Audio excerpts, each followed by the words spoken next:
All welcome back to our channel commerce concept building. अब कैसे हैं आप सब? आई होप आप सब एकदम अच्छे होंगे, एकदम बढ़िया होंगे।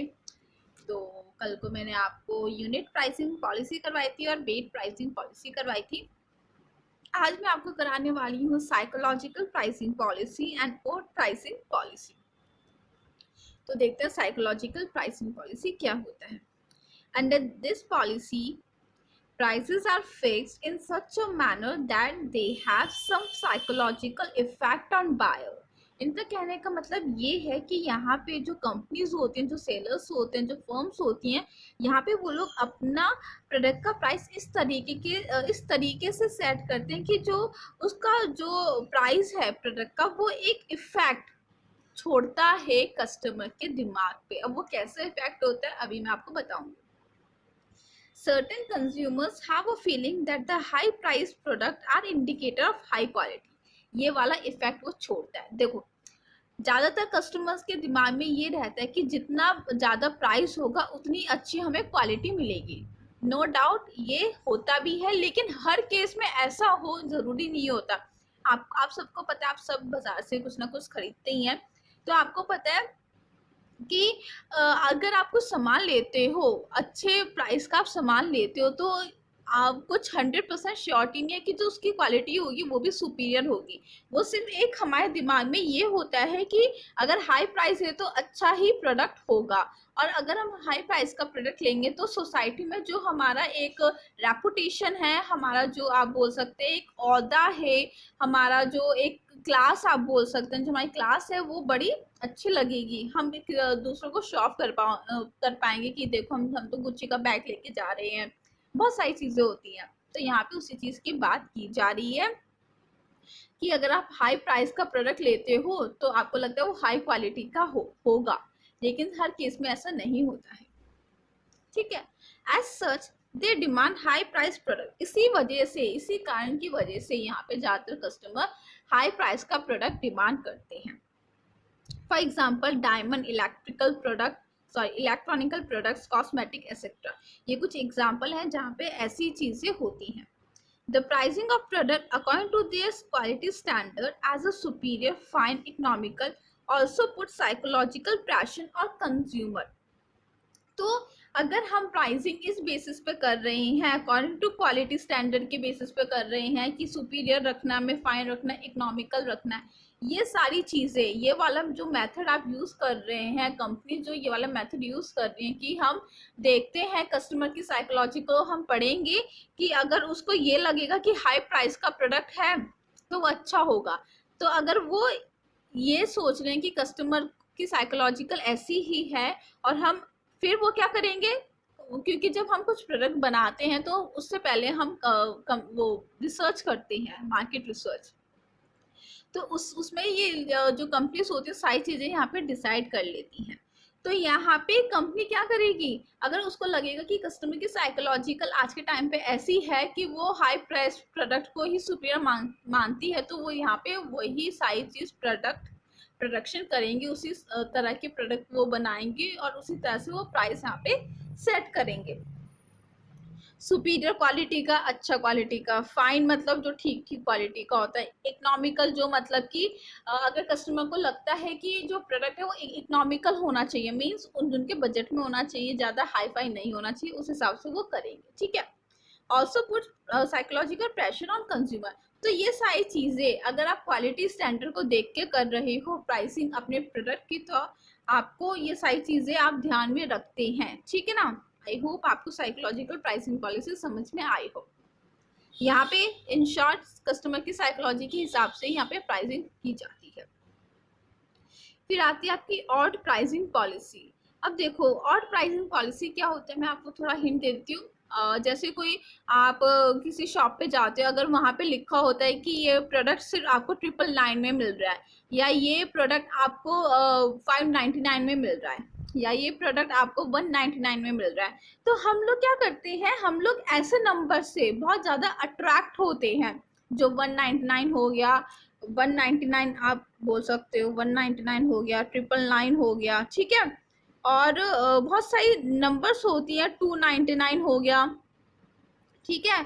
या 259 हो गया। बहुत सारे नंबर्स ऐसे होते हैं कि जिनकी यहाँ पे ये लोग पूरा 300 नहीं लिखते, यहाँ पे 100 नहीं लिखते, यहाँ पे 200 नहीं लिखते। वो क्या लिखते हैं, राउंड फिगर में यहाँ पे नंबर को लिखते हैं, या आप बोल सकते हैं ऑड नंबर में लिखते हैं, कि जिससे कस्टमर को ये लगे कि ये सिर्फ 299 का है। चाहे फर्क कुछ ना हो, अगर आप यहाँ पे भी 300 लिख दोगे तो फर्क कुछ नहीं होगा।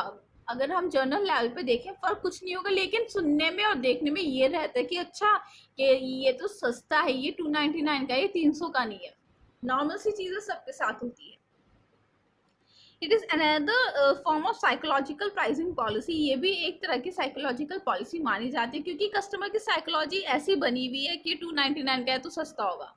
अगर आप 300 का लिख देंगे वो प्रोडक्ट, वो हाय हाय मचानी शुरू कर देंगे कि ये तो 300 का प्रोडक्ट है, ये तो महंगा है, ठीक है ना, 299 का सस्ता लगेगा।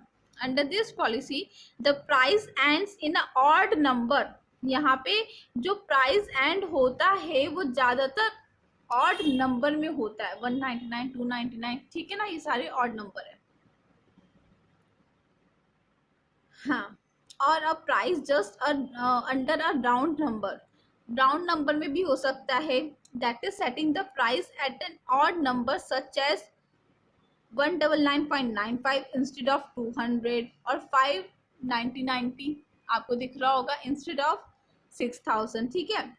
The rationale for this policy is that consumer perceive odd number price as a better buy. इस पॉलिसी का सिर्फ मेन रीजन यही होता है, इस पॉलिसी का जो मेन मोटिव है वो यही है कि कस्टमर ऑड नंबर से बहुत ज्यादा एक तरह से अट्रैक्ट होते हैं, ठीक है। Even expensive product appear less expensive when priced in this way. तो क्या होता है, जब आप अगर कोई महंगा प्रोडक्ट आप ले रहे हो वो आपको सस्ता लगेगा। फॉर एग्जाम्पल यहाँ पे जो प्रोडक्ट है वो 1000 का है, लेकिन आपको वो यहाँ पे 999 में वो लोग दे रहे हैं, तो आपको ये सस्ता लगेगा एज कम्पेयर टू 1000। वो 1000 दिख रहा है, ये आपको 999 दिख रहा है, तो आपको लगेगा सस्ता है, ठीक है ना। This policy gives the feeling that the company is true to the last पैसा and result in increase in sales। कहने का मतलब यही है कि आपको यही लगेगा कि कंपनी आपको सस्ता प्रोडक्ट दे रही है, वो सेल पे चढ़ा के आपको 999 पर दे रही है, पर ऐसा कुछ होता नहीं है, वो सिर्फ हमारी एक थिंकिंग है और कुछ है नहीं इसमें, ठीक है। In India Bata shoe, I hope आपको दिख रहा हूँ, Bata shoe company started this pricing policy. जो इंडिया में जिसने सबसे पहली प्राइसिंग पॉलिसी, ये वाली प्राइसिंग पॉलिसी यूज की थी, वो थी आपकी Bata company. But now days most of the manufacture of electronic product, ready-made garments, automobiles and other consumer product are following this policy। आज के टाइम पे सारी कंपनीज ये वाली पॉलिसी फॉलो कर रही हैं, क्योंकि कस्टमर की साइकोलॉजी ऐसी ही होती जा रही है, हमारी थिंकिंग ऐसी ही है। तो साफ बात है, कंपनीज को, फर्म को कस्टमर के हिसाब से ही चलना पड़ता है, क्योंकि customer is the king of the market, ठीक है। आई होप आपको ये दोनों पॉलिसीज समझ में आई हूँ। अगर आपको कोई भी डाउट या कंफ्यूजन होता है तो आराम से मुझसे कमेंट सेक्शन में पूछ सकते हैं। तो आप देखो, जब मैंने आपको बीच में अभी पढ़ाना शुरू किया था कि मैंने कहा था कि मैं अपने नोट्स से आपको पढ़ाऊंगी, फिर मेरी बीच में तबीयत खराब हो गई थी, तो फिर मैंने आपको जब ये बात बोली थी कि जो बुक में होती है, जो बुक में मैं इसलिए नहीं प्रेफर कर रही थी पढ़ाना, क्योंकि यहाँ पे ना बुक में एक ही लाइन को अलग लैंग्वेज में वो लोग लिखते हैं, ठीक है, सिर्फ लाइन बढ़ानी होती है, ज्यादातर ऐसा ही होता है। तो मैंने नोट्स इसलिए बनाना शुरू की थी कि मैं आपको सिर्फ इंपॉर्टेंट लाइन समझाऊं, जो बेसिक है, जो आपको जाननी जरूरी है, ठीक है। लेकिन अभी तबीयत मेरी ठीक नहीं है, तो मैं अभी नोट्स नहीं बना सकती, तो इसलिए मैंने आपको बोला था जो इम्पोर्टेंट होगा वो मैं मार्क कर दूंगी। तो अगर आपको किसी लाइन में कंफ्यूजन होता है, बेफालतू की लाइन लगती है, उसको आप स्किप भी कर सकते हैं। इधर मैंने आज आपको वर्ड टू वर्ड पढ़ा दिया, वरना फिर मैं कल से कट ऑफ कर दिया करूंगी लाइन को, जो इम्पोर्टेंट नहीं है, जो इनरिलेवेंट है, इम्पोर्टेंट भी क्या, जो सिर्फ बिना किसी सिर पैर की लाइन होती है वो मैं कटवा दूंगी, ठीक है। जैसे स्कूल में टीचर्स मतलब करते थे, जब हम स्कूल में पढ़ते थे, जब मैम जब कोई आंसर मार्क करवाती थी तो वो बोलती थी कि सेकंड पैराग्राफ की फर्स्ट लाइन आप टिक कर लो, उसको कट कर दूं। तो ये चलता है सेल्फ स्टडी में, सारी चीजें नॉर्मल है। आप उतना लो जितना आपको समझ में आ रहा है, जितना आपको रिलेवेंट लग रहा है। ऐसी कुछ टेंशन की बात नहीं है, क्योंकि सब राइटर्स अपनी अपनी सोच बताते हैं। तो आपको उतना ही लेना है जितना आपको प्रॉपर लगता हो, जितना आपको सही लगता हो कि हाँ आपकी नॉलेज के लिए इतना सफिशिएंट है। ज़्यादा कंफ्यूज होने की जरूरत नहीं है। अगर आपको डेप्थ में पढ़ना है तो आप डेप्थ में पढ़िए, लेकिन कंफ्यूज मत होइए, ठीक है। तो ये थी आज की क्लास। आई होप आपको आज की क्लास पसंद आई हो।